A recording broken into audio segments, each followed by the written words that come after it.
I was born in Ashkelon. It's the most southern city on the seashore of Israel. From the periphery, of course.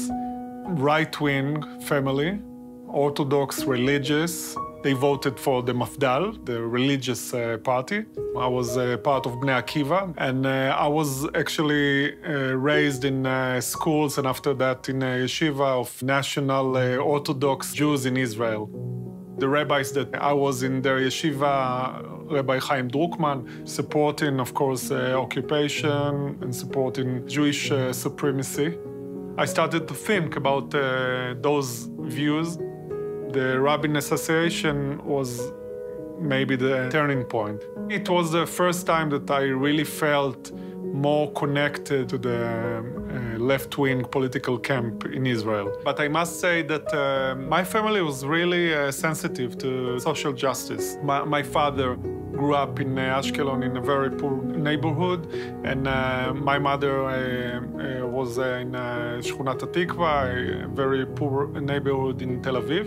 So they understood what is mean to be in poverty, and of course it's not just living for yourself. So in a way, when I'm talking about the shift that I made, I really can't feel that it was a very radical shift, because I really felt that I'm taking those values and implementing those values to the reality. I started to study in the university. I met, in a way by accident, this organization of students for the environment. Green Course, it's called. I really looked for something interesting for me to do in this arena. And when they came with this idea of struggle against the coal power station in Ashkelon, I really felt that I can do something.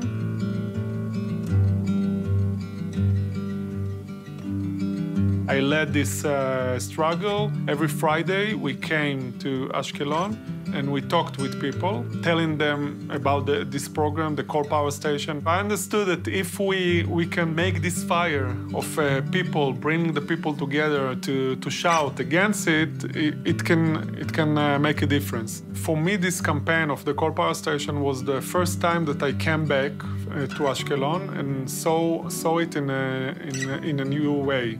I understood what does it mean to be in the periphery in a deep sense. It's not only about resources, it's not only about money, it's also about your idea of power. A lot of people said, how can we influence this Jerusalem, this government? So for me, it was the first time that I really understood very deeply the political weakness of the periphery. הלכנו עם כל הכוח, ויום אחד הגענו עם 20,000 חתימות שהגיעו ב2-3 מסעיות לירושלים. גייסנו שם מחאה אחת גדולה, וכל החברי הוועדה פשוט קיבלו הלם מכמות ההתנגדויות שהבאנו. והיו צריכים לדון בכל ה-20,000 החתמות. ובסופו של דבר, ב-2010, הכריעה הממשלה שתחנה פחמית שלישית לא תקום באשקלון. Coal power station, it was kind of a miracle that we can go against this huge project and against the government, and we can win.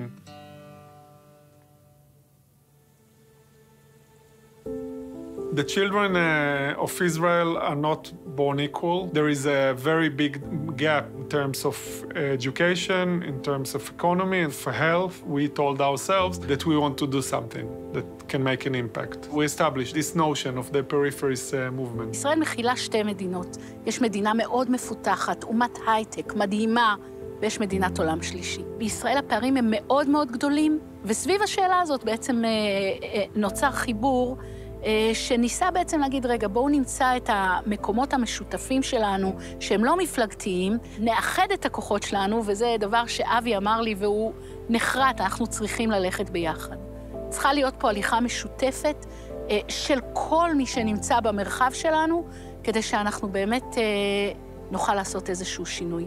ותנועת הפריפריות באה ואומרת, בואו, אנחנו פותחים את השערים, אנחנו פותחים את הדלתות, לכולם. הגענו לוועדות בכנסת, השמענו את קולנו בצורה מאוד נחרצת, בהרבה נושאים, בתחום של בריאות, בתחום של חינוך. הרצון היה באמת להכניס את השיח למיינסטרים, שאנשים יבינו על מה מדברים, שיבינו את המשמעות לחיים היומיומיים של אנשים שלא חיים בתוך בועת מרכז הארץ, ולעשות דרך זה את השינוי. In 2016, we started the movement, and we decided to make this focus on health issues and educational issues. It was in Yerucham, actually, the meeting, and we asked Michael Bitton to come and talk with us at the end of the meeting.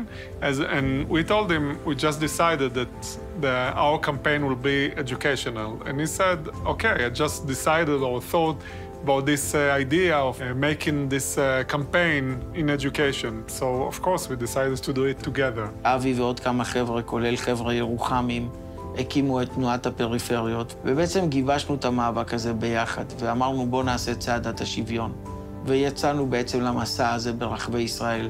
אלה היו ימי המחאה הגדולה. בכל לילה ישנו במאהל של מחאה, והסברנו למה יש אי שוויון בישראל. הרעיון היה לייצר תודעה בכל המדינה, שבעצם יש מצב של אי שוויון, ובסוף לתבוע מהמדינה שתיכנס לנושא של תקצוב דיפרנציאלי בחינוך, ותתחיל לתקצב יישובים שהם לא עשירים בעושר מוניציפלי, ותיתן הזדמנות טובה יותר לכל ילד. עשו תקציב דיפרנציאלי בחינוך, והוקצו מאות מיליונים חדשים לחינוך, ואני ממשיך בכנסת. It was really unique because it connected a lot of communities, and in a way that was our dream.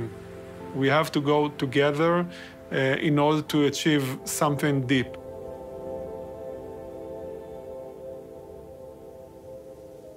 I moved to בור חיל in 2008, before the war of Eret Yitzuka. 2012, again a war, and 2014, Protective Edge. It was really hard for so many families here, and of course, so many families in Gaza. In a way, this is our destiny, unless we will do something. Started to talk with people and said, we have to make this movement to establish a voice that calls for diplomatic solution, because we understood that no one will help us. And it was really interesting that a lot of people from Sderot, even people really rooted in the right-wing parties, were really open to that and supported and joined this movement. עזה תמיד נוכחת. היא תמיד פה, קודם כל פיזית, אנחנו יוצאים לשדות, מטיילים, אנחנו רואים אותה מעבר לגבול, ולאורך ה-20 שנה האחרונות, באינטנסיביות משתנה, זה אומר שיש כאן סבבים של לחימה, לפעמים מאוד כבדה וקשה, זה חלק מאיתנו. המציאות המתגלגלת הזאת, שאף אחד לא עושה שום דבר כדי לשנות אותה, היא בלתי נסבלת והיא לא יכולה להימשך. אני חושבת שהקריאה של התנועה, קודם כל, הייתה חייב להיות ברמה הלאומית, מהלך אסטרטגי לשינוי המציאות מול עזה. זו תנועה שצמחה, היא פשוט צמחה כתנועת מחאה אזרחית, מקומית, אזורית. היה לנו מאהל מחאה מול בית ראש הממשלה בירושלים, הגענו לתקשורת, נפגשנו עם המון פוליטיקאים והמון מקבלי החלטות. לנו לא יכול להיות טוב אם בצד השני לא יהיה טוב. וזה חלק ממה שהתנועה לעתיד הנגב ביקשה להנכיח או להביא לתוך השיח, והיום זה כבר מדובר גם על ידי ראשי מועצות פה באזור וכל המנהיגות האזורית. אבי היה מאוד מאוד משמעותי ומרכזי מהרגע הראשון, הוא באמת מנהיג, עומד ומדבר, אז אנשים מקשיבים ואנשים הולכים אחריו. היה משהו, איזשהו מין נקודת עוגן כזאת, שסביבה כל הדבר הזה היה יכול להיווצר ולהתארגן. Good politics is about finding solutions with people that don't think like you. I really believe that in a deep way, you can change your reality only with conversation in order to find solutions.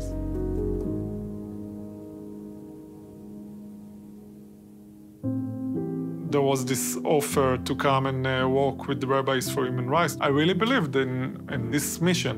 of connecting Judaism with human rights for the people who really need it. There is a saying in the Torah, "Lo tuchal להתעלם." You can't ignore. So this is what we want to do with the Palestinians, with asylum seekers, and with the people who live in poverty. For me, it's a way to be more human. And in a way, in a religious way, to be more connected with my image of God.